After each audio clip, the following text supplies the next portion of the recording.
अतीक अहमद और अशरफ हत्याकांड में भी गोदी मीडिया को सुकून नहीं मिला है। जहां गोदी मीडिया की तरह अतीक और अशरफ के पास पहुंचे और ताबड़तोड़ गोलियां बरसानी शुरू कर दी गई।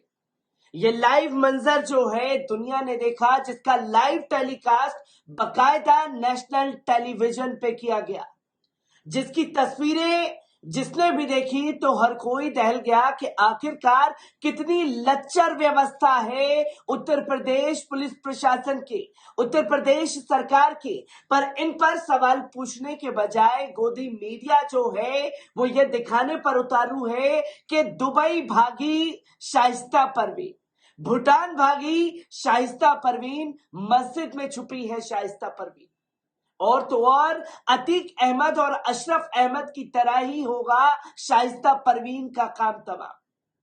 ये लगातार हत्याओं के उकसाने का दौर जो गोदी मीडिया में शुरू हुआ है, ये यकीनन खौफनाक है।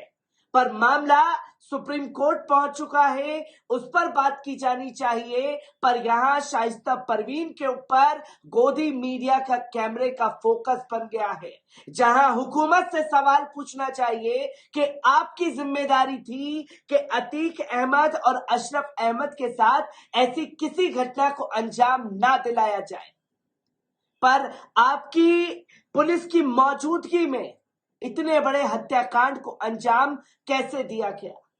और अब इस मामले में पूर्व आईपीएस अमिताभ ठाकुर की एंट्री हो चुकी है, जो अतीक अहमद और अशरफ अहमद के हत्याकांड को लेकर के सुप्रीम कोर्ट पहुंच चुके हैं। किस तरीके से तमाम तस्वीरें सामने आई हैं, एक बार इस पर नजर डालते हैं। दोस्तों, आपको बता दें कि अतीक अहमद और अशरफ अहमद की हत्या को लेकर जो तथ्य सामने आए हैं वो 3-4 तरह से हैं। पहला तथ्य बैकग्राउंड है। बैकग्राउंड ये कहता है कि साल 2017 में जब उत्तर प्रदेश में एक नए मुख्यमंत्री आते हैं और वे कहते हैं कि हम उन व्यक्तियों का नाम लेकर कि ये कर देंगे, वो कर देंगे, वगैरह वगैरह। फिर उसके बाद टारगेटेड जिस तरह से आए हैं, उनसे ये माना जा सकता है कि अतीक हो या फिर मुख्तार, ये अपराधी हैं। इसमें किसी को कोई शक नहीं है। कोई भी आदमी जो संवेदनशील है और जो इन लोगों का पिछलुग्गू नहीं है, वो इस ओपिनियन से जरूर इत्तेफाक भी रखेगा। ये लोग माफिया, क्रिमिनल्स और गैंगस्टर के रूप में सर्व स्वीकार्य हैं। आप इसके ऊपर कार्रवाई कर रहे हैं, इस पर किसी को कोई आपत्ति नहीं है, लेकिन एक स्पष्ट संदेश दिया जा गया कि टारगेटेड एक्शन होगा, तो वो टारगेटेड चलता रहा। लगातार उनको लेकर टारगेटेड एक्शन हुए। ये पृष्ठभूमि नंबर 2 है। इसके बाद पृष्ठभूमि नंबर 3 है। फरवरी 2023 में सब जानते हैं कि बीएसपी विधायक राजू पाल हत्याकांड केस में अहम गवाह उमेश पाल का मर्डर होता है। उसके बाद 25 फरवरी अगला महत्वपूर्ण दिन है, जो मुख्यमंत्री विधानसभा के अंदर ये कहते हैं कि फला को मिट्टी में मिला दूंगा नाम लेकर। उसके बाद 27 तारीख को एनकाउंटर, फिर 1 तारीख को एक एनकाउंटर, फिर 5-6 तारीख को जमींदोज होना, फिर अतीक का साबरमती जेल से प्रयागराज लाना और फिर लेकर जाना। 13 अप्रैल को असद की मौत, जो हत्या भी हो सकती है क्योंकि वो एनकाउंटर बेहद संदेशपद है। उसके बाद 14 अप्रैल को अतीक अहमद की हत्या। ये पूरा सीक्वेंस ऑर्डिनरी क्राइम नहीं है।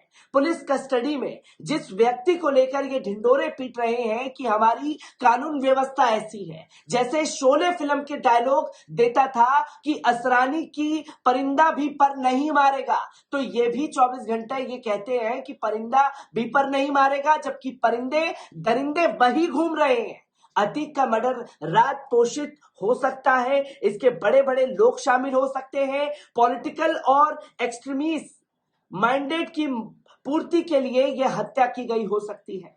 इन तथ्यों के दृष्टिगत हम लोगों ने सुप्रीम कोर्ट में एक याचिका दायर की है।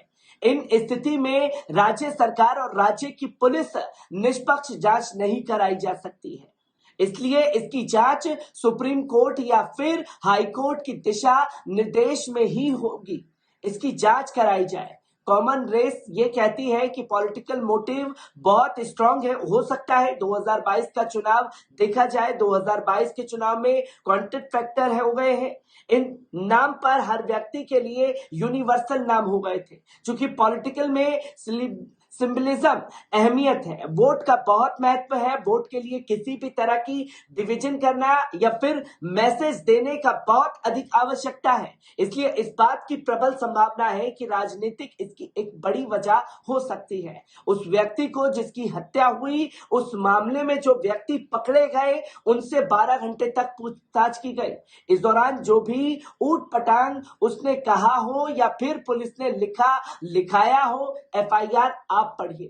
एफआईआर भी एक कहानी की तरह लग रही है। उसके बाद आपने जेल भेज दिया। इस आशंका से भी अब इनकार नहीं किया जा सकता कि उनकी जुडिशरी कस्टडी में मौत हो जाए।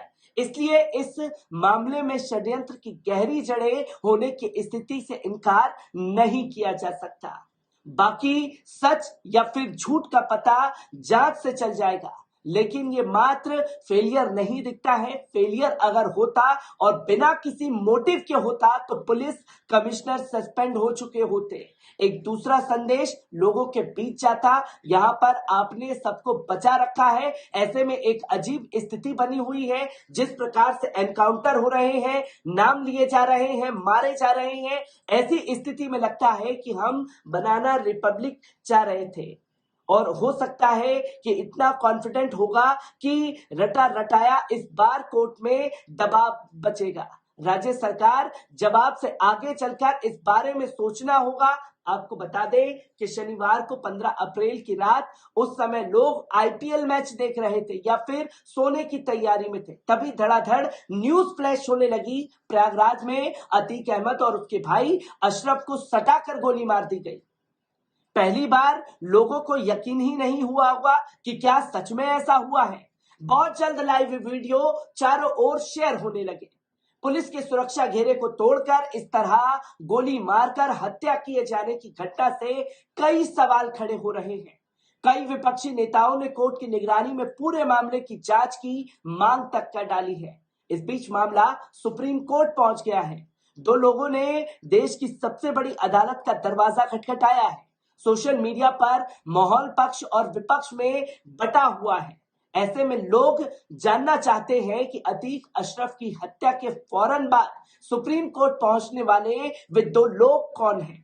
इन्होंने रविवार को ही सुप्रीम कोर्ट में याचिका दायर की और मामले की जांच के लिए सुप्रीम कोर्ट के पूर्व जज की अध्यक्षता में स्वतंत्र एक्सपर्ट कमेटी बनाने का अनुरोध किया। पहला है विशाल तिवारी ने कहा कि अतीक अशरफ की हत्या पुलिस कस्टडी में हुई है, इसकी जांच होनी चाहिए। एनकाउंटर कानून के राज के खिलाफ है और इससे शांति भंग होती है। साथ ही तिवारी की याचिका में 2017 के बाद से यूपी में हुए सभी 183 एनकाउंटर की जांच का भी अनुरोध किया गया। जिस रात 10:30 बजे अतीक अशरफ को मेडिकल के लिए प्रयागराज के अस्पताल में ले जाया जा रहा था, कुछ घंटे पहले ही अतीक के बेटे को दफनाया गया था। विशाल तिवारी एक दशक से भी ज्यादा समय से सुप्रीम कोर्ट में प्रैक्टिस कर रहे हैं। वे कोर्ट में जनहित से जुड़े मुद्दे उठाते रहे हैं। वे हैदराबाद में थे और वहीं से उन्होंने सुप्रीम कोर्ट में याचिका दाखिल की। उन्होंने कहा कि पुलिस पर गंभीर आरोप लग रहे हैं कि इसलिए स्वतंत्र जांच होनी चाहिए। उन्होंने सवाल किया कि गरीब तबके से आने वाले हमलावरों के पास हथियार कहां से आए, फंडिंग कैसे हुई। ये षड्यंत्र लगता है कि वे पत्रकार बनकर आए और गोलियां चलाने लगे। इसी पर रिटायर्ड आईपीएस अधिकारी अमिताभ ठाकुर ने भी सवाल खड़े किए। मर्डर के मामले में सुप्रीम कोर्ट में दूसरी याचिका दाखिल की है। लेटर पिटीशन उन्होंने सुप्रीम कोर्ट से इस मामले को सीबीआई को देने का आग्रह किया है।